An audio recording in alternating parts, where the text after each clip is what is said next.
Bom dia, pessoal. Terminamos o intervalo agora. Vamos começar a nossa última aula do curso introdutório de conceitos básicos da Liga de Diabetes, Hipertensão e Obesidade da Faculdade de Ciências Médicas da Universidade Estadual de Campinas. Agora, a gente vai ter aula com o professor José Rodrigo Paulini. O professor é livre docente do curso de Ciências do Esporte e docente do programa de pós-graduação em Ciências da Nutrição e do Esporte e Metabolismo na Faculdade de Ciências Aplicadas da Unicamp de Limeira, e ele é coordenador do Laboratório de Biologia Molecular do Exercício da Faculdade de Ciências Aplicadas também na Unicamp, membro pesquisador da Academia Paralímpica Brasileira, membro da Sociedade Brasileira de Diabetes, membro titular da Comissão Interna de Biossegurança da Faculdade de Ciências Aplicadas. Ele possui pós-doutorado pela Universidade de Massachusetts. O outro pós-doutorado dele é pela Faculdade de Ciências Médicas da Unicamp. Ele também é doutor em Ciências Médicas na modalidade aplicada e básico experimental pela Faculdade de Ciências Médicas de Campinas. Bom, professor. Bom dia, Luana. Vocês me ouvem bem? Sim, a gente te ouve. Tá joia. Eu gostaria de agradecer. Pode compartilhando. Eu gostaria de agradecer ao senhor, em nome da Liga, em nome de todos os alunos que estão comparecendo hoje, e em nome da faculdade mesmo, por ter se disponibilizado a dar essa aula hoje para a gente. Eu que agradeço, viu, Luana? Vocês conseguem ver meu slide aí, né? Dá para ver o primeiro slide. Então tá joia. Pessoal, bom dia a todos. Professor, o senhor pode tentar passar um slide, só para a gente ver se está passando? Claro. Passou? Passou, perfeito. Agora eu vou deixar a aula com o senhor, professor. Muito obrigada de novo.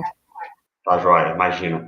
Bom, quero parabenizar aí a Liga de Diabetes, Mellitus, Hipertensão e Obesidade da Unicamp pelo trabalho que eles realizam já há bastante tempo, né? Eu conheço pouca distância, mas sei que eles fazem com certa periodicidade esse tipo de evento. Para mim é um prazer participar, tentar contribuir de alguma maneira com todos aí que estão presentes, tá? Muito grato pelo convite mesmo. Vamos iniciar, né? Já estamos com o horário avançado, então também não quero me alongar tanto aqui. A Luana já fez muito bem a apresentação. O tema da minha aula, pessoal, é fisiopatologia do diabetes.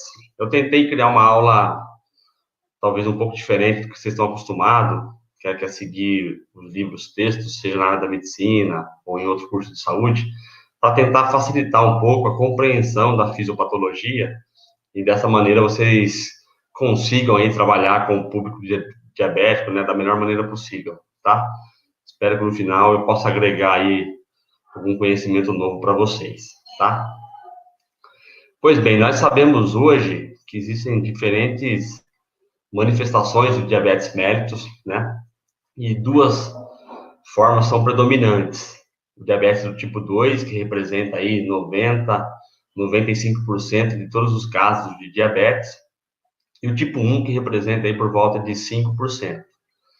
O restante, né, são outras formas de diabetes, mais peculiares, mais raros, mas que também existe, e vocês podem, durante aí a atuação de vocês no mercado de trabalho também, atuar com outros tipos de diabetes, tá? Mas o tipo 2 e o tipo 1 é a forma mais prevalente. O tipo 1 eles dividem em tipo 1A e tipo 1B, onde o tipo 1A você consegue identificar deficiência da produção de insulina por uma reação autoimune.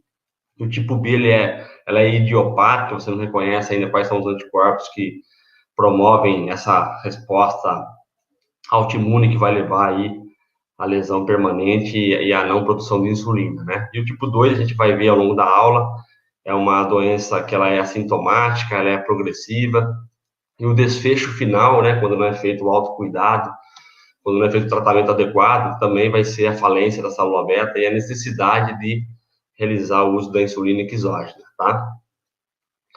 O percurso dessas doenças, a gente sabe que o tipo 1 é bastante rápido. Antigamente, eles chamavam de doença dos 5 dias. Então, em poucos dias, o indivíduo já apresentava uma necessidade de receber o tratamento de insulina. Por isso que a descoberta da insulina lá em 1923, 1924, foi considerado um verdadeiro milagre da ciência, né? Propiciou as pessoas que tinham diabetes tipo 1 tratar a doença e aí aumentar a sobrevida, e cada vez mais, né, com a tecnologia e com a ciência, isso tem melhorado bastante. Já o tipo 2 é uma doença que ela é chamada de doença dos 5 anos, porque a progressão dela é bem mais lenta, o que vai levar à destruição da célula beta não é necessariamente a resposta autoimune, mas outros fatores, principalmente pró-inflamatórios associados principalmente à obesidade, estão atrelados ao desenvolvimento da doença, tá? Isso a gente vai falar ao longo da aula. Portanto, diferente do tipo 1, onde rapidamente o indivíduo vai requerer, né, o uso da insulina, as outras manifestações, a progressão é variada, mas a gente sabe que o desfecho final, quando não é feito um bom tratamento, pode ser também a necessidade, né, do uso da insulina para a sobrevivência, tá? Então, esse é o percurso desses diferentes formas de diabetes que nós conhecemos hoje. Um dado importante da Sociedade Brasileira de Diabetes é que a identificação da doença, principalmente do DM2, ela acontece de forma muito tardia. Quando o indivíduo vai a um laboratório fazer um exame de glicemia de jejum, de tolerância à glicose, identifica uma alteração, muitas vezes já houve uma perda de 50% da função da célula beta. E aí é um indivíduo que vai ser mais difícil o tratamento, né, porque ele já vai requerer aí cuidados mais específicos. Então, o diagnóstico precoce, né, o reconhecimento de como que a doença se desenvolve, especialmente o DM2, e o tratamento precoce é a melhor maneira da gente atuar com esses indivíduos. Do ponto de vista de tratamento, existe já hoje uma certa característica do tratamento, quando você começa aqui no início da doença com drogas hipoglicemiantes e outras classes de drogas, até chegar aqui a combinação de insulina com essas drogas, e até o estágio final, onde há necessidade aqui do uso de insulina para conseguir manter a homeostase glicêmica. Nesse percurso de tratamento, a gente sabe que a dieta e o exercício físico é fundamental, né? São ferramentas não farmacológicas fundamentais para a prevenção da doença e atenuar essa progressão que acontece nesses indivíduos. Nós vamos falar disso também ao longo da aula, tá bom? Falando propriamente dito da fisiopatologia, é importante conhecer a ação do hormônio insulina, né, que é o principal hormônio envolvido aí na captação de glicose, na inibição da produção hepática de glicose, é um hormônio essencial, portanto, na homeostase glicêmica. Uma vez entendido a função da insulina em alguns tecidos chaves, alvos desse hormônio, fica mais fácil a gente entender a fisiopatologia e tratar pessoas que têm a doença, tá? A gente sabe que a insulina é um hormônio anabólico de 7 kDa, formado por vários aminoácidos, então é necessário ter um receptor para que ela possa desencadear sua função biológica. Esse é um ponto importante, não deve esquecer.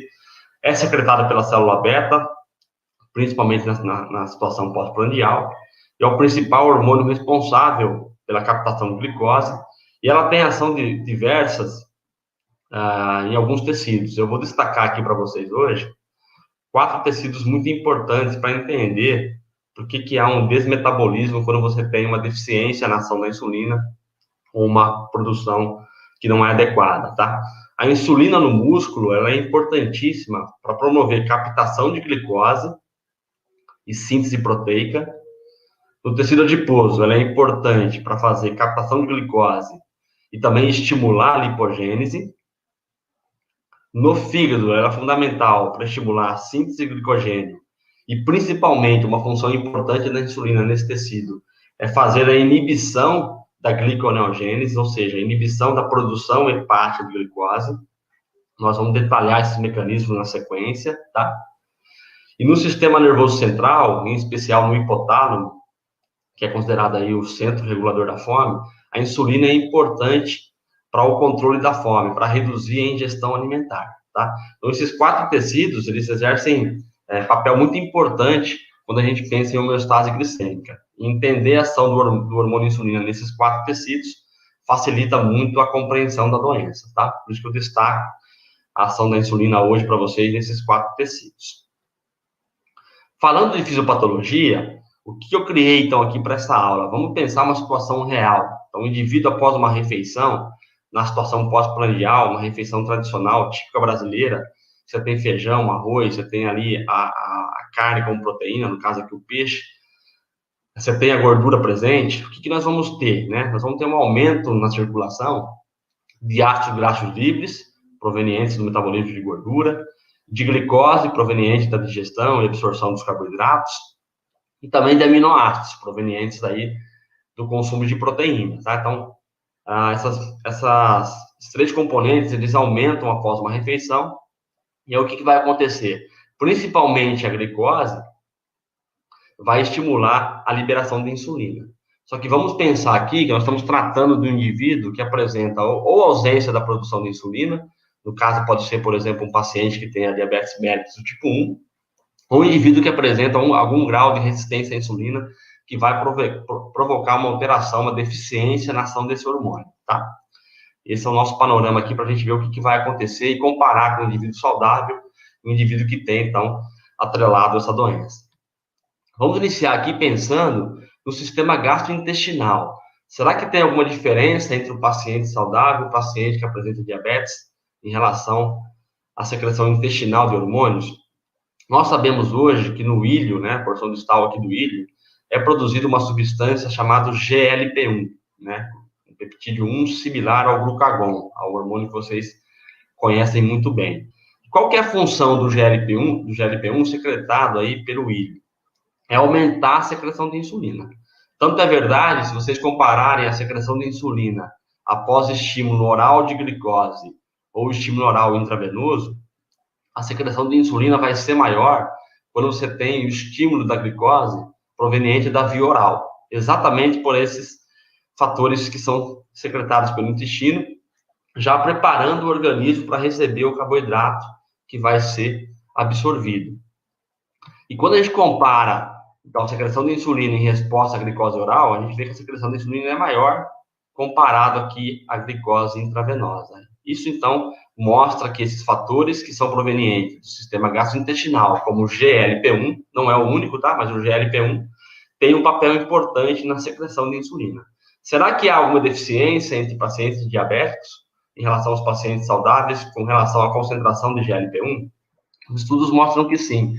Veja que interessante esse gráfico. Ele compara 3 grupos diferentes: o grupo que não é diabético, o grupo intolerante à glicose, que é uma condição pré-diabética, e o paciente que tem aqui diabetes mellitus do tipo 2. O que nós observamos? Que a concentração de GLP-1 é maior no paciente não diabético em relação àqueles que desenvolvem a doença, o diabetes do tipo 2. Portanto, né, isso já vai, de certa forma, provocar uma diferença na secreção de insulina entre o paciente que tem DM2 e o indivíduo que é saudável.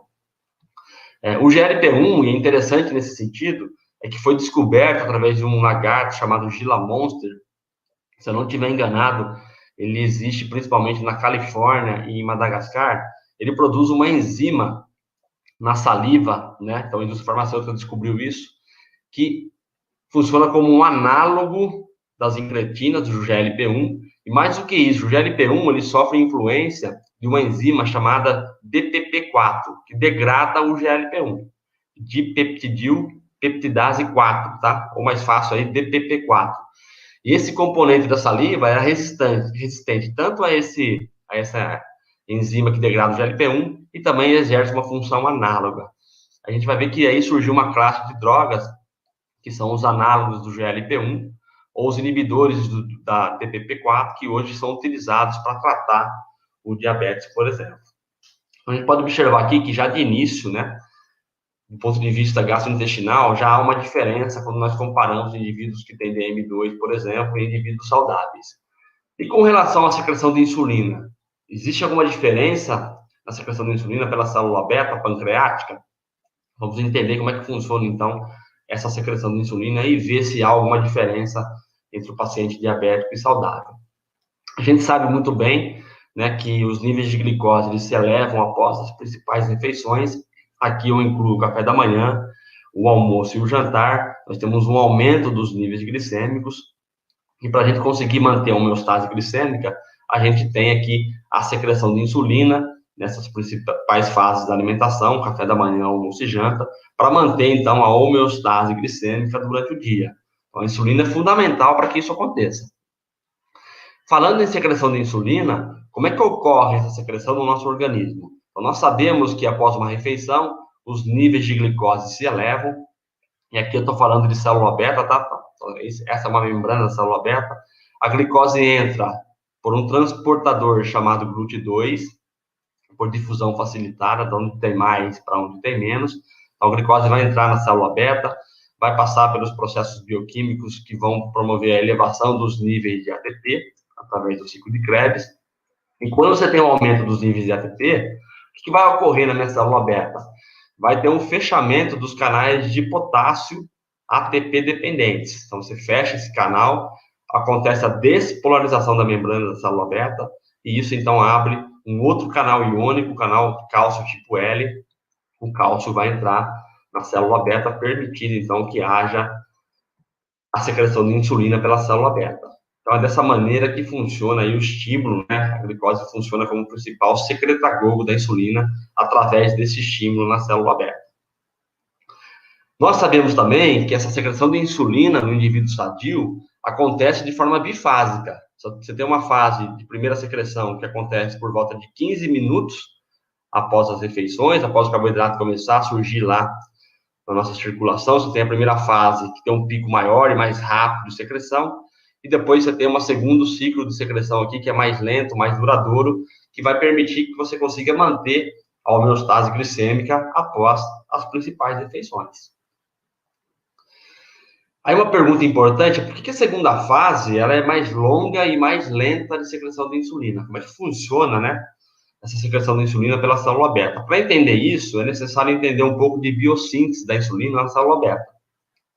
Então, lá no cromossomo 11, nós temos um gene responsável, né, envolvido aí com a secreção de insulina, onde você tem a formação da pré-proinsulina, depois formamos a proinsulina, que vai estar lá no retículo endoplasmático rugoso, ainda na forma inativa, tá, pessoal? Vai para o aparelho de Golgi na forma de proinsulina, aí depois sim vai formar a insulina mais o peptídeo C, isso vai ser, então, sofrer um processo de exocitose e vai ocorrer a liberação de insulina no nosso organismo. Esse processo, então, leva um tempo para acontecer. Então, a primeira secreção de insulina está relacionada àquelas vesículas que já contêm insulina produzida, e após uma refeição, você rapidamente libera a insulina. O segundo pico necessita desse processo acontecer, de transcrição, tradução e produção do hormônio insulina, até a sua liberação na célula beta. Para vocês terem uma ideia na prática, funciona mais ou menos assim, ó. Quando a glicemia está por volta de 50 miligramas por decilitro, esse estímulo é muito baixo, você não estimula esse processo.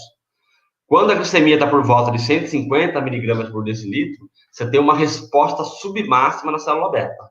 E quando a glicemia ultrapassa aí os 300 miligramas por decilitro, você vai estimular de forma bastante eficaz essa produção de insulina para tentar, então, manter a homeostase glicêmica. Entendido isso, a gente consegue entender o seguinte: como é que funciona, então, a ação da resistência à insulina e a função da célula beta? Todos nós temos certa resistência à insulina, isso é importante, porque senão nós teríamos episódios recorrentes de hipoglicemia. Conforme a gente desenvolve resistência à insulina, mais para frente a gente vai ver isso, vai revisar essa questão, o que vai acontecer? Para compensar a resistência à insulina, eu tenho a hipertrofia e a hiperplasia da célula beta, que vai produzir mais insulina para tentar manter a normoglicemia. A gente consegue verificar a alteração na glicemia, principalmente quando há falência da célula beta e a secreção de insulina já não dá mais conta dessa resistência, então vai ser necessário fazer um tratamento adicional aí com drogas e com a própria insulina para manter a normoglicemia. Então, a redução na síntese de secreção de insulina vai culminar aí com alteração na glicemia. Dessa maneira, o que nós observamos ao longo do percurso da doença, do DM2, por exemplo, é que vai haver uma redução na síntese de insulina e também na sua secreção. Consequentemente, isso vai provocar uma alteração na secreção de insulina, que está atrelada principalmente, pessoal, à perda da primeira secreção de insulina. Então, o indivíduo não consegue mais manter uma homeostase glicêmica adequada, como a gente vê no indivíduo saudável, tá? Então, aqui está exatamente a característica de secreção do indivíduo saudável, que apresenta a primeira fase e segunda fase de secreção, e o indivíduo portador de DM2, que já vai ter uma redução nos níveis de célula beta, já não consegue responder rapidamente à alteração dos níveis glicêmicos, e ele vai apresentar, então, alteração na glicemia. Do ponto de vista prático, esse gráfico ilustra bem isso. Então, a gente faz uma refeição, a gente sabe que por volta de 15 minutos acontece o primeiro pico de secreção de insulina, para já começar a fazer a redução dos níveis glicêmicos e manter a glicemia estável ao longo do dia. Dessa maneira, quando a gente pensa em tratamento de diabetes, a insulina ultra rápida, se vocês verificarem o tempo de ação dela, o pico de ação dela é por volta de 15 a 30 minutos. Então, de certa forma, as insulinas hoje existentes tentam simular o nosso pâncreas endócrino. E é por isso que facilitou muito o tratamento do diabetes, graças ao desenvolvimento de novas formas de insulina com tempo de ação diferentes. Enquanto que a insulina intermediária ou insulina prolongada vai tentar mimetizar aqui essa segunda secreção e o efeito da insulina ao longo do dia. Então, a descoberta, né, dessa possibilidade de alterar a ação da insulina foi fundamental aí para melhorar o tratamento do diabetes e entendendo como é que funciona o nosso pâncreas endócrino, ficou mais fácil da gente tentar simular isso através de uma ação farmacológica. Obviamente que daí os nutricionistas, principalmente, eles entendem que é importante a gente evitar, principalmente para quem é diabético, os alimentos com alto nível glicêmico. Por quê? Isso vai exigir uma secreção maior de insulina e num paciente que já tem deficiência na ação do hormônio ou na secreção de insulina, ele não vai conseguir manter a homeostase glicêmica. Enquanto que uma alimentação, um carboidrato mais complexo, com menor secreção de insulina, pode ser que você melhore muito esse estado hiperglicêmico, que vai refletir, por exemplo, nos níveis de hemoglobina glicada, que a gente vai falar também durante a aula. Próximo passo é entender o que a deficiência de insulina ou ausência vai provocar no metabolismo, que vai levar à fisiopatologia do diabetes. No tecido adiposo, como eu disse para vocês, a ausência de insulina está associado a um aumento da lipólise, ou seja, degradação do triacilglicerol do tecido adiposo e, portanto, a um menor armazenamento de gordura no tecido adiposo. Aí eu vou dar um zoom aqui no adipócito para vocês, para mostrar exatamente isso. Então, a insulina tem um efeito inibitório sobre a lipólise, é um hormônio anabólico, estimula a lipogênese, e é por isso, né, que na época de graduação, principalmente, e os meninos aí, vai o destaque para eles, né, o que menino cozinha bem? Macarrão, né, miojo, principalmente à noite, chega cansado da faculdade, vai chegar em casa, vai fazer aquilo que é mais rápido, normalmente é macarrão, e o macarrão em excesso, o que vai provocar? A insulina, além de estimular a lipogênese, estimula também a captação de glicose, que vai ser convertida em triacilglicerol no tecido adiposo. Então, o excesso de carboidrato vai levar à secreção de insulina, e esse carboidrato que está sendo ingerido, e depois você vai deitar, né, não vai ter gasto energético de forma suficiente para utilizar esse carboidrato, vai estimular através do hormônio a lipogênese, você vai ter um aumento da adiposidade corporal, que é a formação de triacilglicerol. Então, a insulina tem esse papel importante no tecido adiposo, captar glicose e estimular a lipogênese, tá? Nesse sentido, quando a insulina se liga a seu receptor de membrana, no tecido adiposo, ela provoca uma cascata de sinalização intracelular, que envolve aqui várias proteínas que vão ativar a proteína AKT. Uma vez fosforilada a AKT, no tecido adiposo, a AKT vai estimular dois aspectos importantes. A captação de glicose, porque ela promove a translocação do transportador de glicose tipo 4 para a membrana da célula, permitindo que a glicose entre nesse tecido, e ela vai inibir a lipase, o hormônio sensível, e, portanto, vai inibir a lipólise e vai estimular, com isso, a lipogênese. Tanto é verdade, pessoal, se vocês forem ler os artigos que fizeram um nocaute específico do receptor de insulina no tecido adiposo, como a gente observa aqui nesse estudo, o que eles verificaram? Eles verificaram uma certa resistência, né, do aumento de peso nesses animais, exatamente pela diminuição da lipogênese que provoca a ausência de insulina nesse tecido, tá? Bom, falando agora do tecido muscular, qual que é o papel da insulina nesse tecido? É estimular, principalmente, a captação de glicose, mas principalmente também a síntese de proteínas. Então, a inexistência da insulina ou deficiência na sua ação no tecido muscular provoca um aumento dos níveis de ácido graxo livres circulantes. Está associado à letargia, à fraqueza muscular, que é um dos sintomas clássicos da doença, e isso vai levar à perda tecidual. Vamos dar um zoom aqui também no músculo para entender melhor a ação da insulina nesse tecido.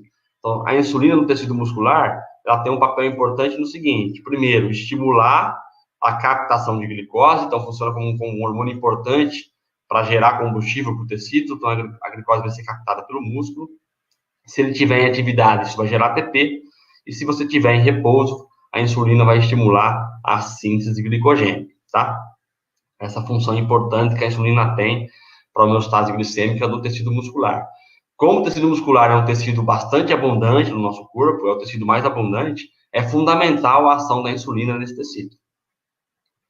Do ponto de vista molecular, novamente aqui a via da insulina, ao se ligar ao seu receptor, a sua subunidade alfa, ela promove uma mudança conformacional na subunidade beta, fosfolípido em tirosina, isso desencadeia uma cascata de sinalização, que vai culminar aqui no músculo esquelético, assim como no tecido adiposo, com a translocação do GLUT4. Acompanhe, por gentileza, aqui a animação, ó. O GLUT4 vai até a membrana da célula, permitindo que a glicose entre agora no meio intracelular, então chega até o miócito, e dentro do miócito pode gerar ATP para contração muscular, o que favorece aí a normoglicemia. Além disso, o AKT no músculo esquelético vai ativar uma outra via, que é a via de síntese de glicogênio. Então, vai ativar a glicogênio sintase quinase 3, que vai ativar a glicogênio sintase, e isso aumenta a síntese de glicogênio. Tanto é verdade que indivíduos mal controlados, que não fazem uso adequado de insulina, ou modelos experimentais com redores de diabetes, quando a gente faz uma análise dos níveis de glicogênio, a gente verifica uma redução do conteúdo de glicogênio intramuscular, por exemplo. Isso mostra que está havendo uma deficiência na ação da insulina nesse tecido, tá bom? Do ponto de vista da proteólise, esse texto antigo, né, do século II depois de Cristo, retrata bem o que acontece na ausência de insulina no músculo esquelético. Então, ele diz que os homens com deficiência de insulina, eles perdem os membros, ou seja, perdem a carne através da urina. Tamanha proteólise, você consegue identificar a presença de proteína na urina. Isso é um reflexo da inexistência ou da ação prejudicada da insulina no tecido muscular, tá? Também foi desenvolvido um animal que ele é nocaute tecido específico por receptor de insulina no músculo esquelético. E o que eles observaram em resposta a essa inexistência do receptor de insulina? Observaram um aumento dos níveis glicêmicos em relação ao animal selvagem, ao animal controle. Isso repercutiu também em maior área sobre a curva, ou seja, isso mostra que os níveis de glicose foi maior nos animais que têm deficiência de R no músculo esquelético em relação ao animal que apresenta esse receptor. Então, isso mostra que é importante que a sinalização e a ação da insulina aconteça de forma eficaz no tecido muscular.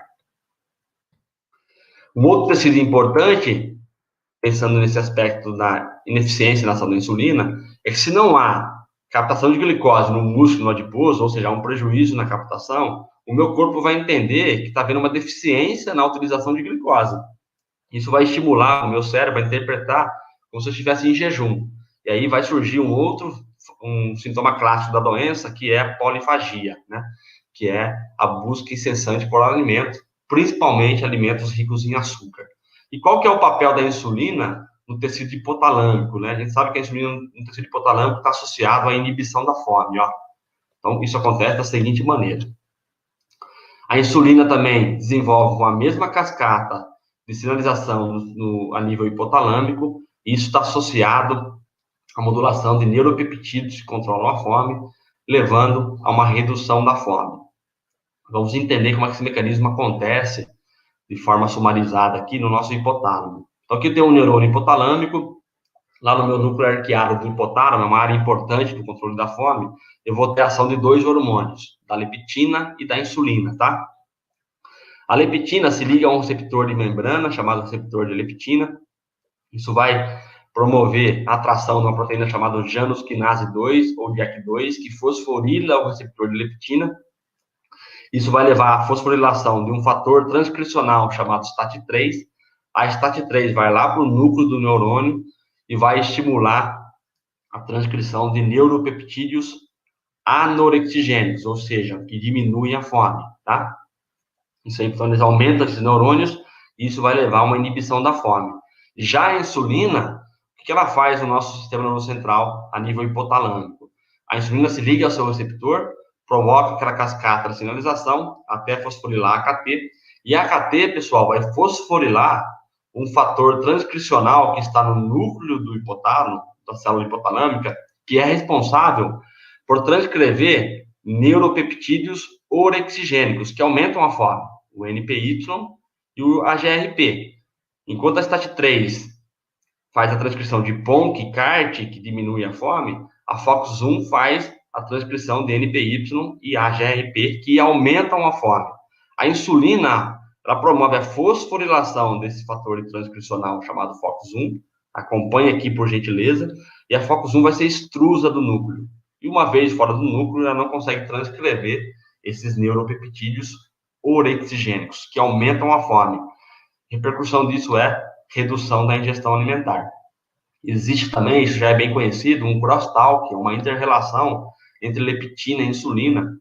Então, um hormônio potencializa a ação do outro, e com isso você tem aqui uma redução da ingestão alimentar. Para mostrar a importância do receptor de insulina a nível central, o animal nocaute de receptor de insulina, em relação ao animal selvagem, a nível hipotalâmico, mostrou maior aumento do tecido adiposo, então, desenvolvendo obesidade, e foi associado também com maior ingestão alimentar. Então, isso mostra que a deficiência na ação da insulina no hipotálamo leva à hiperfagia e leva ao aumento de peso. Vou fazer um parênteses aqui para falar para vocês o seguinte: quando a gente observa num paciente, principalmente alteração na glicemia pós-prandial, ou na glicemia no teste de tolerância à glicose, aquele teste a gente vai até um laboratório, em jejum, coleta o sangue no tempo zero, ele faz uma absorção de destrose e após 2 horas você reavalia a glicemia, tá? Se der inferior a 140 miligramas por decilitro, o paciente não é diabético. Se der acima de 200, isso indica que o paciente pode estar apresentando a doença, o diabetes, tá bom? Essa alteração na glicemia pós-prandial está muito associado, pessoal, principalmente aqui, à resistência no músculo, ou à deficiência na ação do tecido muscular, devido à importância da ação da insulina nesse tecido. Então, se há uma deficiência na captação de glicose no tecido muscular, você começa a verificar uma primeira alteração aqui, que é na glicemia pós-prandial. Às vezes não tem diferença na glicemia de jejum, mas se fizer um teste de glicemia pós-prandial ou após teste de tolerância à glicose, a gente consegue verificar já uma alteração nessa glicemia, tá? E um tecido muito importante aqui, para entender diabetes, é o tecido hepático. Na ausência de insulina, o que vai acontecer com o meu fígado, né, nesse processo? Então, a insulina no fígado, pessoal, ela tem um papel importante em inibir a produção hepática de glicose. A insulina não tem efeito em captar glicose no fígado, mas tem um efeito importante na produção de glicose no nosso tecido, tá? Isso acontece da seguinte maneira: aqui é a mesma cascata de sinalização da insulina, que eu já apresentei previamente para vocês, e no fígado, o fator transcricional FOX1 interage com outras proteínas, aumentando a produção hepática de glicose. Quando você tem o sinal da insulina, a insulina vai agir fosforilando esse fator transcricional, acompanha aqui novamente, por gentileza. FOX1 vai ser extrusa do núcleo, e aí você tem uma redução na síntese das enzimas principais da via da gliconeogênese, que é fosfenol piruvato carboxoquinase, a PEPCK, e a glicose 6-fosfatase. Consequentemente, deixa eu ligar a tomada aqui. Consequentemente, nós temos uma redução da produção hepática de glicose devido a essa ação da insulina, tá bom? Para mostrar a importância da ação da insulina no fígado, também foi gerado um animal aqui, FIRCO, né? Aliás, LIRCO, né? Liver Knockout específico no fígado, e mostrou que quando você não tem receptor de insulina específico no fígado, você tem um aumento da glicemia, isso é acompanhado por um aumento da insulinemia. Isso mostra a importância que tem a insulina no tecido hepático. E aí eu faço um novo parênteses para mostrar para vocês o seguinte: a deficiência na ação da insulina no tecido hepático está associada principalmente, aí sim, com a alteração dos níveis glicêmicos ao longo do dia e principalmente na glicemia de jejum. Aqui já é uma característica bem específica que está tendo deficiência na ação da insulina nesse tecido, está tendo um aumento da produção hepática de glicose, e aí o indivíduo vai precisar do tratamento médico para tratar a doença, né? Tanto é, se você utilizar o glicosímetro, né, a gente sabe que o height do glicosímetro são valores ali acima de 600, né?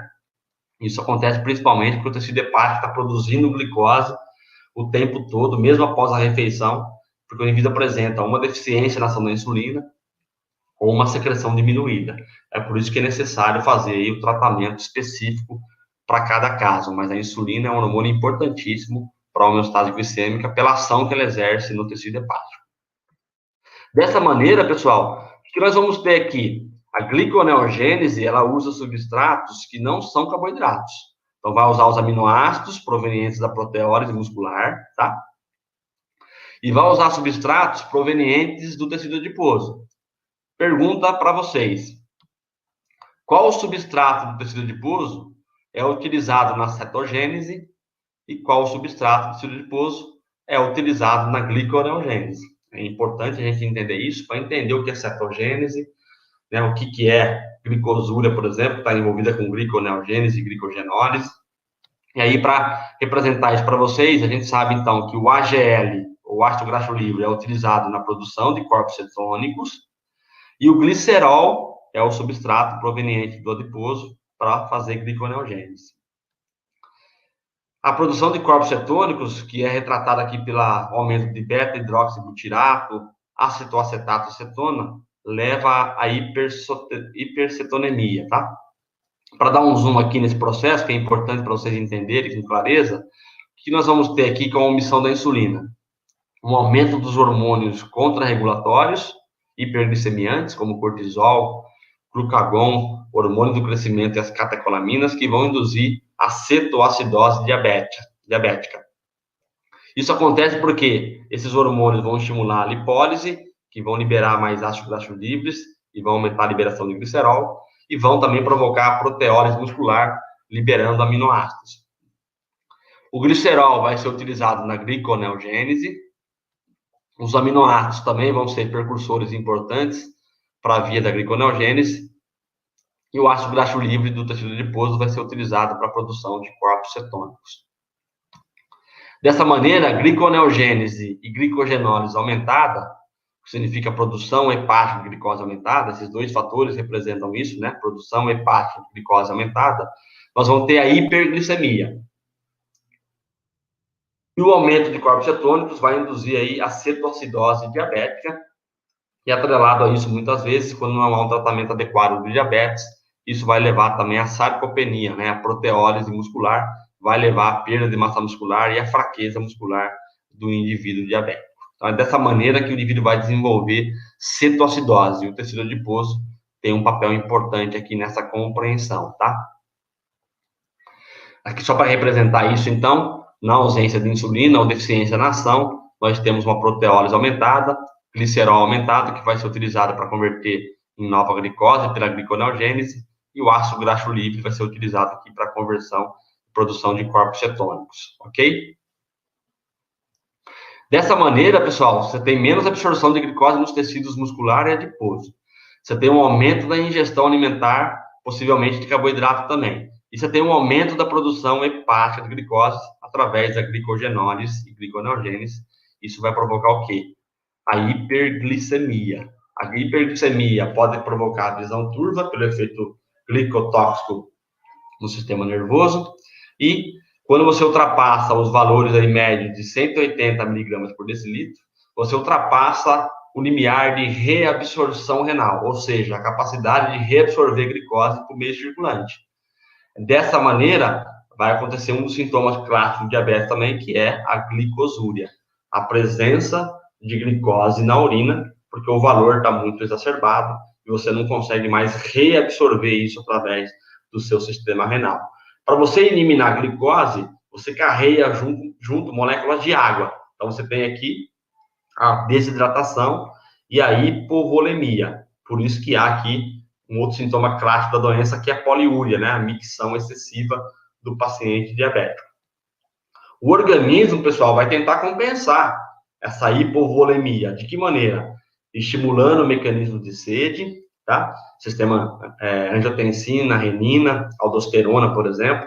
Por isso que tem outro sintoma clássico da doença, que é a polidipsia, que é a sede intensa. E acontece também no organismo a secreção do hormônio antidiurético, para tentar diminuir essa perda de água nessa situação, tá? Uma vez feita a compensação, de alguma maneira, você resolve o problema. Mas uma vez que você não faz essa compensação, o que vai acontecer no organismo? Vai haver uma insuficiência circulatória.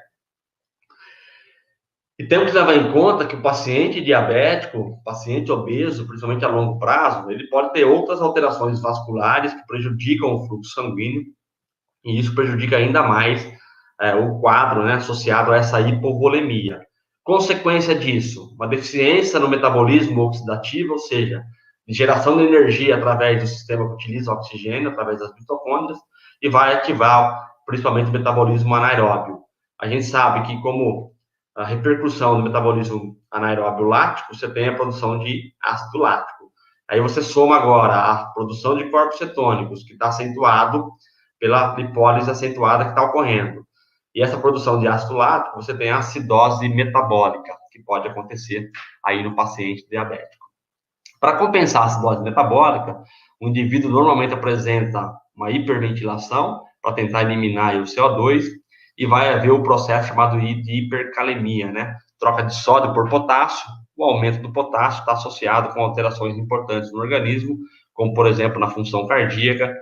Isso pode levar a coma ou morte, tá? Então, esse é o quadro, um panorama geral da fisiopatologia do diabetes, que envolve o entendimento da ação da insulina em tecidos importantes na homeostase glicêmica.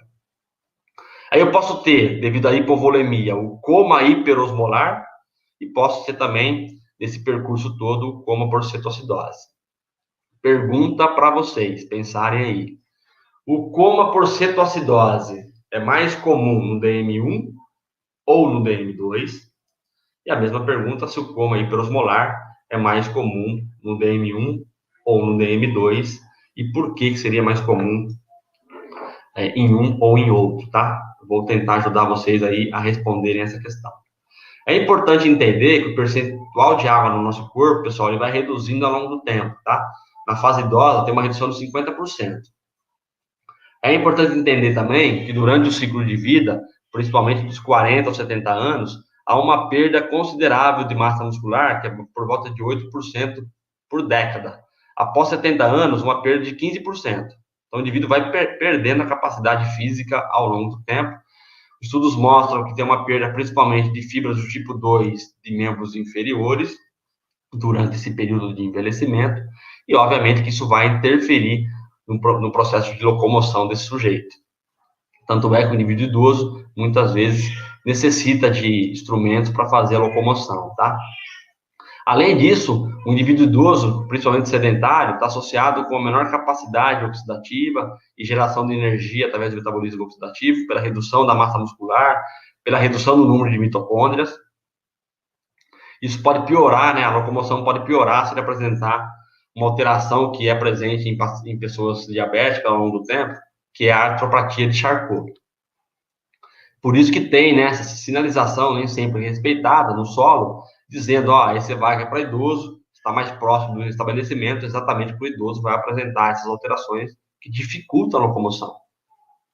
Outro ponto importante do envelhecimento, né, que é necessário a gente não esquecer, é que o idoso ele perde a sensibilidade à sede. Então, normalmente, quando ele fala que está com sede, possivelmente ele já vai estar desidratado. Então, é preciso oferecer água para ele ao longo do tempo. Isso piora na situação de neuropatia autonômica, que é uma outra condição que o paciente diabético pode desenvolver ao longo do percurso da doença, tá?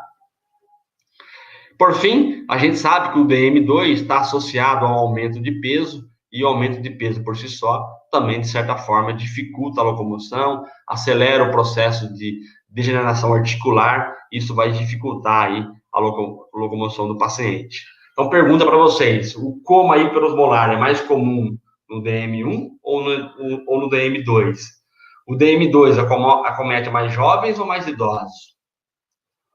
O DM2 acomete mais idosos que estão acima do peso, que apresentam deficiência locomotora, estão tendo deficiência em ter acesso à água. Então, o coma hiperosmolar acaba sendo mais comum no DM2, que a prevalência, inclusive, é maior também do que no DM2, do que no DM1. Isso não significa que não possa haver coma hiperosmolar associado com coma por cetoacidose. E por que o coma por cetoacidose é menos comum no DM2, ou seja, mais comum no DM1? Esse aspecto, pessoal, é facilmente respondido quando você entende lá a fisiopatologia do diabetes. O que vai acontecer? No DM2, a gente viu que o percurso da doença é muito mais lenta que no DM1, que rapidamente uma resposta autoimune leva a uma falência da célula beta. No DM2, essa falência vai ocorrendo aos poucos, mas o indivíduo ainda apresenta, né, determinada produção de insulina. E essa insulina produzida vai ser capaz de ter um efeito em inibir, pelo menos parcialmente, a lipólise. E se eu reduzo a lipólise, eu reduzo a liberação de quem? De ácido graxo livre. Sem ácido graxo livre, eu tenho menor cetogênese. Se eu tenho menor cetogênese, eu tenho uma menor probabilidade de apresentar cetoacidose no DM2 em relação ao DM1. Isso está atrelado, principalmente, a esse resquício, né? A essa secreção de insulina que ainda acontece no DM2, o que não acontece no DM1, que necessita da insulina totalmente exógena, tá certo? Por isso que no DM1 é mais comum, não é exclusivo, mas é mais comum o coma por cetoacidose. Quem acertou todos os desafios aí? Quem acertou todos? Quem não acertou nenhum? Não tem problema, né? Nós estamos aqui para uma fase de aprendizado ainda, e isso vai ser algo que vocês vão dominar muito, né? Principalmente quem vai para a área da endocrinologia aí, na medicina, vai compreender muito esses aspectos, tá? Entendendo, pessoal, a fisiopatologia, entendendo a função da insulina nesses tecidos, ficou muito mais fácil da indústria farmacêutica, do profissional de educação física, do nutricionista, do médico atuar com o diabetes. Então, para entender um pouco isso, né, vou dar alguns exemplos de drogas rapidamente aqui que são utilizadas hoje para tratar exatamente o diabetes. Nós temos uma série de drogas que agem em diversos tecidos, tá? Então, nós temos os inibidores de absorção de carboidrato aqui no intestino, as drogas que são inibidoras da alfa-glicoxidase, uma delas é a carbose. Então, a redução da absorção de carboidrato no sistema gastrointestinal, de certa forma, favorece o paciente que é diabético, que diminui aí os níveis de glicose circulante. Então, uma classe de drogas, por exemplo, utilizada para o tratamento da doença. Nós temos aí algumas drogas que agem no tecido hepático, no tecido muscular e no tecido adiposo, como a metformina e as rosaglitazonas, por exemplo, que tem um efeito importante nesses três tecidos. Vou dar um exemplo aqui da metformina, que eu acho que é a droga mais utilizada para tratar o diabetes, devido ao tempo que ela já tem de experimentação, devido aos menores efeitos colaterais que são observados e pelo valor baixo que ela tem, né? Então, a metformina tem uma ação no tecido hepático, por exemplo, diminuindo a gliconeogênese, no tecido muscular, aumentando a sensibilidade à insulina e, portanto, a captação de glicose, e no tecido adiposo ela vai diminuir a lipólise, vai aumentar a oxidação de gordura e também a captação de glicose. Obviamente que essa droga, então, vai agir em três tecidos que a gente viu que são fundamentais aí para a homeostase glicêmica e vai ter um efeito importante aí na redução da glicemia do paciente, tá? Temos ainda uma classe de drogas chamada de sulfonilureias que vão agir especificamente na célula beta. Eu falei para vocês lá no início da aula que a glicose ela entra na célula beta por difusão facilitada após a refeição, os níveis de glicose aumentam, então ela vai entrar aqui por um transportador que já está na membrana chamado GLUT2. Uma vez na célula beta, a glicose vai aumentar os níveis de ATP. Aumentando os níveis de ATP, eu fecho os canais de potássio ATP dependentes abrindo os canais de cálcio.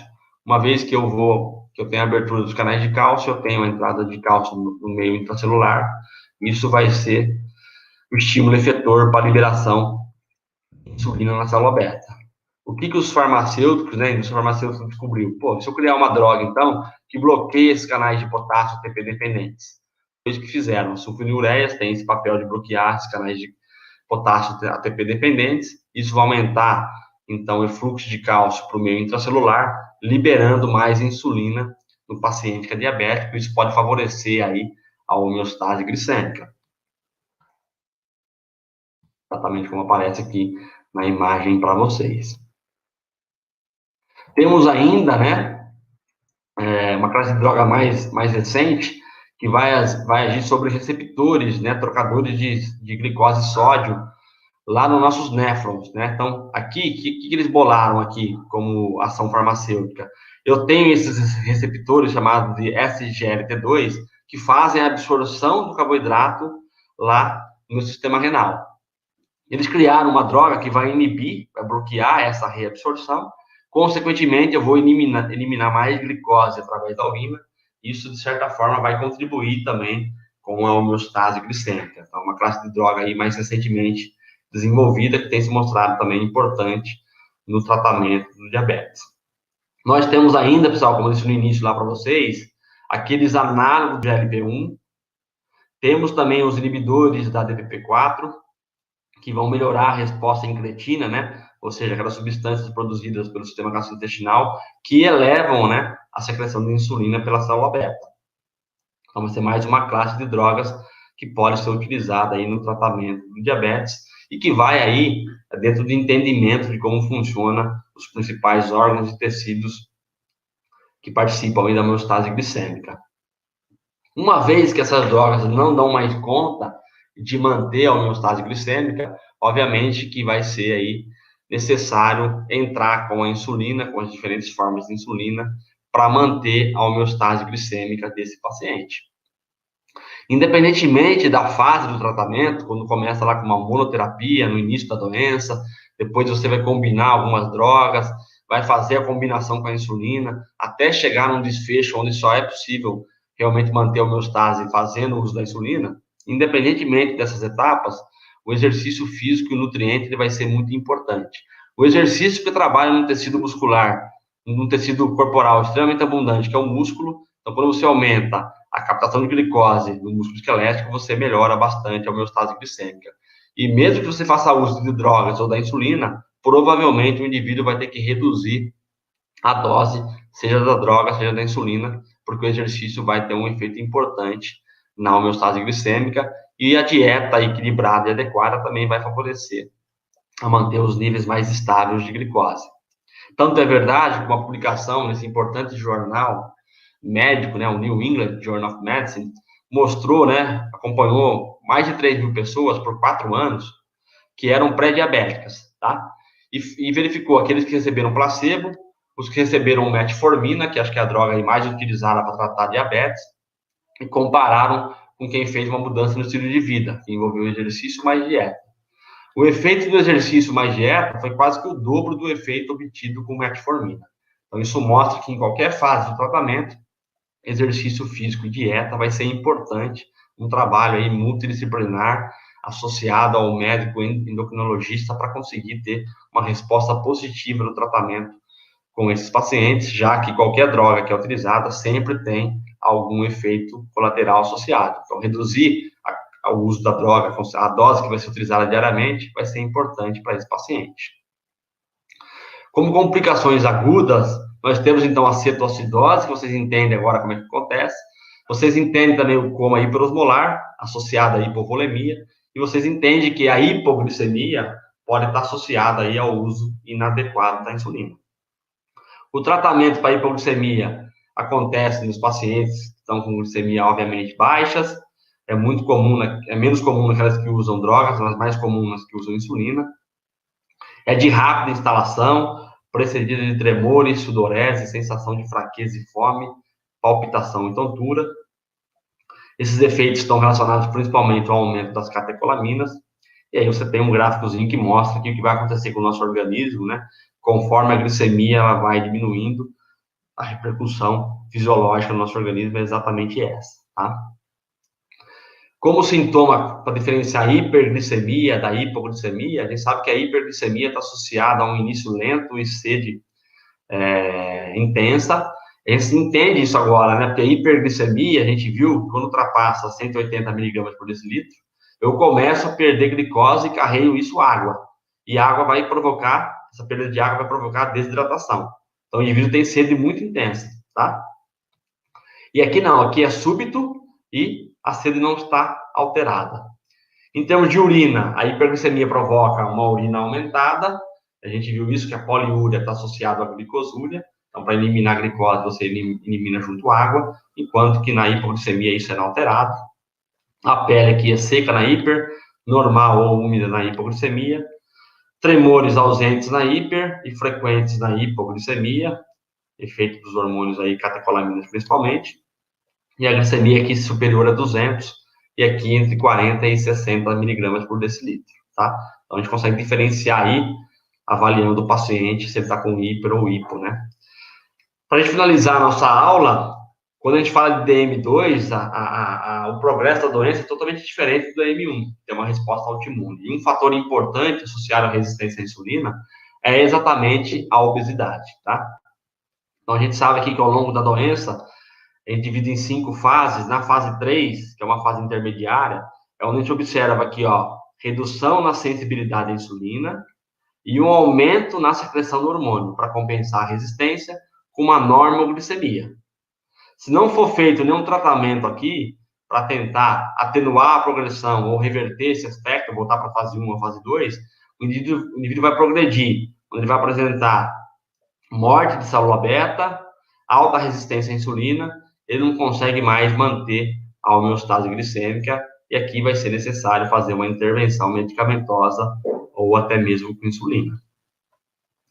Então, a progressão do DM2, ela acontece da seguinte maneira: o indivíduo desenvolve obesidade, a obesidade está associada à resistência à insulina, isso aumenta de forma compensatória a liberação do hormônio, isso de certa forma sobrecarrega a célula beta, levando a sua apoptose ao longo do tempo, em alguns indivíduos, reduz a secreção de insulina, e o paciente, então, desenvolve DM2 e vai haver a necessidade da intervenção aí medicamentosa ou mesmo de insulina, tá?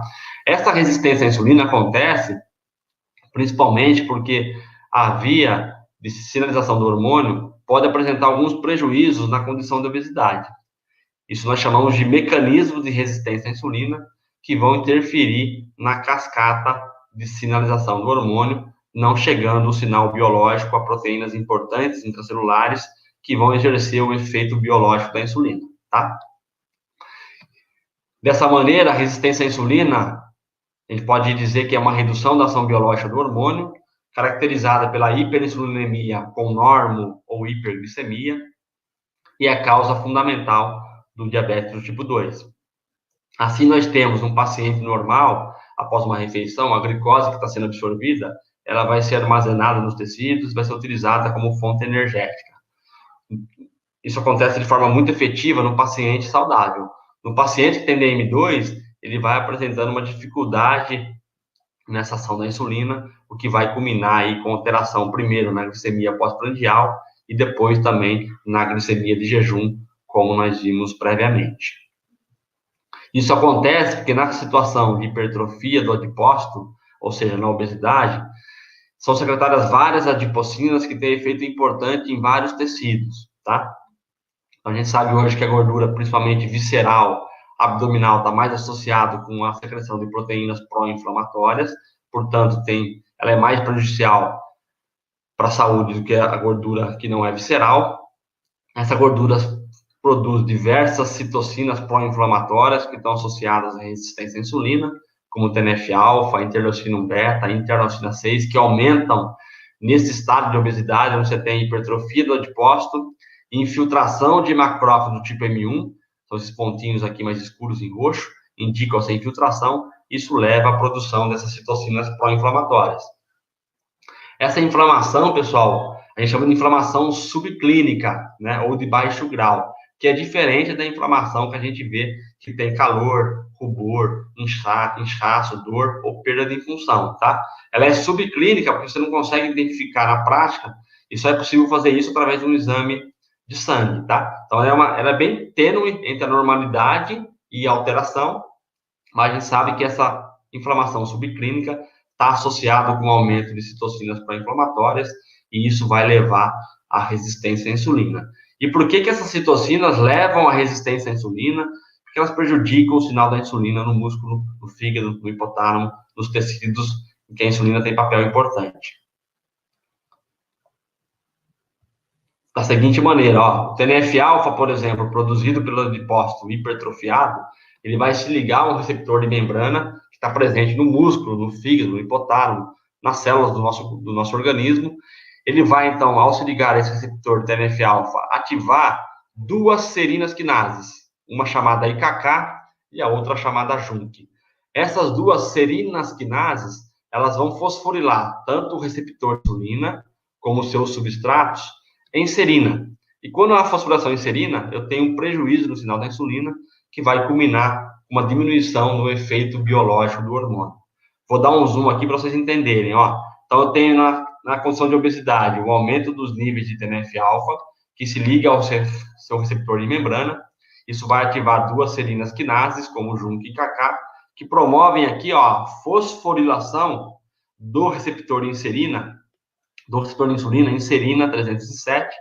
Isso diminui a sinalização e a fosforilação, por exemplo, por IRS1, diminuindo aí a transdução do sinal do hormônio chamado insulina.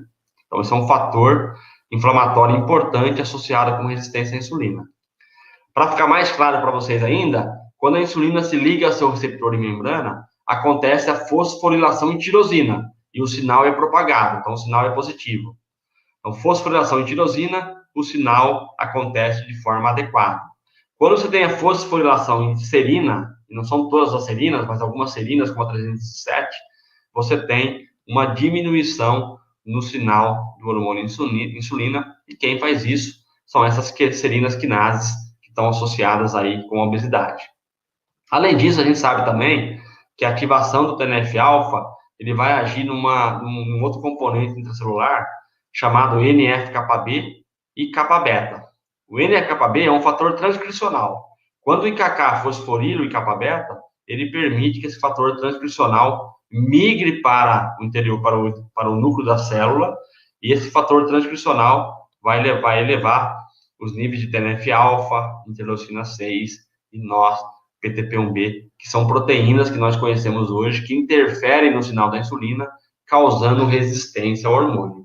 É por isso que a redução do peso, a redução da adiposidade, está associada com uma melhora da resposta glicêmica. Portanto, a obesidade está associada com inflamação subclínica, um aumento de citocinas pró-inflamatórias, que vão ativar as serinas quinases, que reduzem o sinal da insulina, levando a longo prazo ao desenvolvimento do DM2. Não tratada a doença, a longo prazo, né, os níveis elevados de glicose, alteração do perfil lipídico, vai levar às complicações crônicas, como dislipidemia, aumento do risco cardiovascular, nefropatia diabética, que vai acontecer ao longo da doença. O controle pressórico também é importante para combater aqui a doença renal, tá? Vamos ter também a retinopatia diabética, que é a formação desses novos vasos, que são bastante frágeis. Uma vez que haja uma hemorragia, isso pode levar, por exemplo, ao deslocamento da retina. Então, é importante você prevenir a hiperglicemia. Nós temos dois estágios da doença, a retinopatia não proliferativa e a retinopatia proliferativa, onde já ocorre a formação desses novos vasos. Temos também a neuropatia periférica e a autonômica. A autonômica, vou destacar para vocês aqui, que vai haver alteração principalmente em órgãos internos, né, como vísceras. Pode haver aqui respostas cardiovasculares alteradas, como hipotensão na mudança de posição, taquicardia, infarto do miocárdio, alterações gastrointestinais, alteração na sudorese, por exemplo, são alterações frequentes e associadas com a neuropatia autonômica, Em relação à neuropatia periférica, nós temos a perda da sensibilidade, que pode levar a úlcera, a amputação dos membros aí inferiores. Porque é importante ter um controle da doença. Pode também desenvolver a artropatia de Charcot, que é uma alteração aí óssea importante, principalmente em membros inferiores, que vão também prejudicar a locomoção do indivíduo. Ele pode apresentar pele mais seca, por ser importante a hidratação da pele. Pele mais seca é mais fácil de ter rachadura. Isso é um ambiente favorável para fungos e bactérias. Pode levar aí a lesões importantes. Pode vir ainda a acantose nigricans, que é o escurecimento da pele em algumas regiões. Problemas odontológicos devido à alteração do pH da saliva, da microflora, que vai levar mais gengivite, maior incidência de cáries, placas bacterianas, inflamação e perda óssea, que está associada a outras doenças, além da própria doença ortodôntica. E para isso, pessoal, para a gente finalizar, é muito importante a monitorização, né? Cada vez mais moderna. Nós temos sensores hoje que em tempo real conseguem mensurar a glicemia e já gerar um sinal para o aparelho celular. Então fica mais fácil do médico fazer o controle, saber como é que está a glicemia de manhã, após o café, depois do café da manhã, antes do almoço, depois do almoço, se está tendo hipoglicemia noturna. Isso tem ajudado muito o profissional de saúde a combater o diabetes e, principalmente, verificar se está havendo um bom controle da doença. E, para isso, um exame importante é a hemoglobina glicada, que vai avaliar a ligação da glicose na hemoglobina. Como a hemoglobina tem uma meia-vida de 3 meses, você consegue saber como é que ficou a glicemia nos últimos 120 dias, tá? Por quê? Os valores de glicada está associado com o valor médio da glicemia naquele mês. Então, por exemplo, uma glicada de 7 representa que o valor médio glicêmico foi de 170. Uma glicada de 12% significa que a glicemia ficou bastante elevada nos últimos 120 dias, ou seja, o controle da doença não foi bem feito. É preciso fazer o ajuste na medicação, na insulina, adicionar exercício, melhorar a nutrição. Isso ajuda muito o profissional a trabalhar com esse paciente. E principalmente evitar, pessoal, o seguinte, ó, se a gente pegar 3 pacientes aqui, ó, esse é o paciente 1, que apresentou glicada de 7%, esse é o paciente 2, que também apresentou glicada de 7%, mas veja, o comportamento da glicemia já ficou mais dentro do alvo desejado, e esse paciente aqui, ó, também ficou com glicada de 7%, só que a glicemia ficou muito mais dentro do alvo. Então, é importante, além de avaliar a glicada desses pacientes, é tentar manter sempre a glicemia ao longo do dia, né, dentro dos valores desejáveis, porque isso é importante para a saúde do indivíduo, né? Manter uma glicada, manter a glicemia sempre nos valores mais dentro da normalidade possível. E para isso é muito importante o autocuidado, é muito importante o tratamento efetivo, é muito importante o acompanhamento médico e de outros profissionais de saúde. Mesma coisa acontece com relação ao uso da insulina. Então, hoje você tem caneta de insulina, que facilita muito, você tem as bombas de infusão, que fazem a análise automática da glicemia e já fazem a infusão da insulina. Isso facilitou muito o controle da doença, embora ainda não acessível a todo mundo. Isso tem permitido aí cada vez mais um controle mais adequado da glicemia do paciente. Além disso, nós temos diferentes formas de insulina, como eu disse para vocês, a insulina de longa duração, intermediária, de ação rápida e ultra rápida. A gente consegue mimetizar melhor hoje o pâncreas endócrino, conseguimos fazer pré-misturas de uma com a outra, que também facilita aí o tratamento e a manutenção da glicemia dos pacientes. E para fechar, não tenham dúvidas que é muito importante o paciente controlar a glicemia, porque o controle glicêmico está associado à redução de várias complicações associadas aí à hiperglicemia. Então, é importante o paciente entender que controlar a glicemia é muito importante para a saúde e na prevenção de comorbidades e doenças que podem levar ao óbito. Quero finalizar aqui agradecendo de novo aí o convite, agradecer à Unicamp e à FCA, né? Eu fico na FCA, que é uma unidade da Unicamp que fica em Limeira. Agradecer à FAPESP, os roedores que a gente faz experimento também, ao CNPq e ao FAEPEX pelo auxílio financeiro, tá? E, obviamente, agradeço a todos pela atenção, gentil atenção de vocês nessa manhã de sábado e fico aí disponível caso haja alguma dúvida. Obrigado.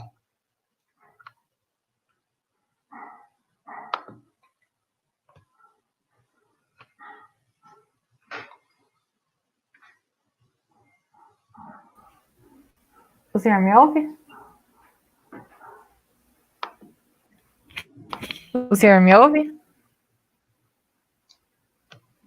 Não te ouço, Luana. Tá me ouvindo agora?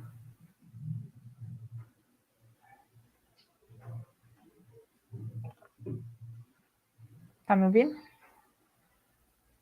Tá me ouvindo? Não te ouço ainda. Você me ouve? Ouço. Deixa eu fechar a apresentação, talvez pode ser que vocês melhore. Acho que não é Vamos isso, ver. não. Diga algo aí, por favor. Pessoal que tá assistindo, vocês conseguem me ouvir? Ainda não ouço. Tô falando. Tá me ouvindo? Peraí.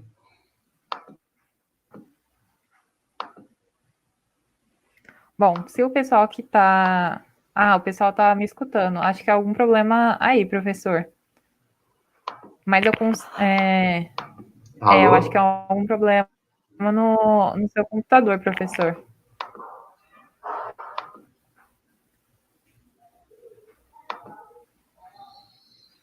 Mas, de qualquer forma, eu gostaria muito de agradecer ao senhor por ter aceitado essa aula, em nome da Liga, em nome de Eu só todos não te os ouço, alunos que Luana. participaram. Ai, bom, eu acho que eu vou finalizar a Será que apresentação sair e aqui, entrar de novo então. ajuda? Não sei. Quer tentar, professor?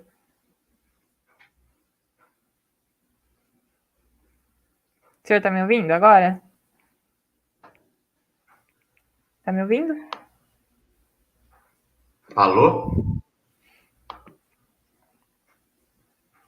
Bom, em um outro momento a gente vai agradecer ao professor, mas de qualquer forma, eu já deixo aqui o meu agradecimento para quando ele ver esse vídeo posteriormente. E eu quero muito agradecer a todos vocês que participaram de todos esses dias e também a coordenação, a Cássia, a Bia, a Bruna, o Armindo e a nossa professora coordenadora Maria Cândida, que ajudou a gente a realizar esse evento. Então, é isso, gente. Eu espero que todos vocês tenham gostado. Se vocês tiverem alguma dúvida, tiverem alguma sugestão, podem mandar aqui, podem mandar lá no Instagram da Liga. E é isso. Eu espero ver vocês em outros eventos. E mais uma vez eu quero agradecer a todos vocês que participaram.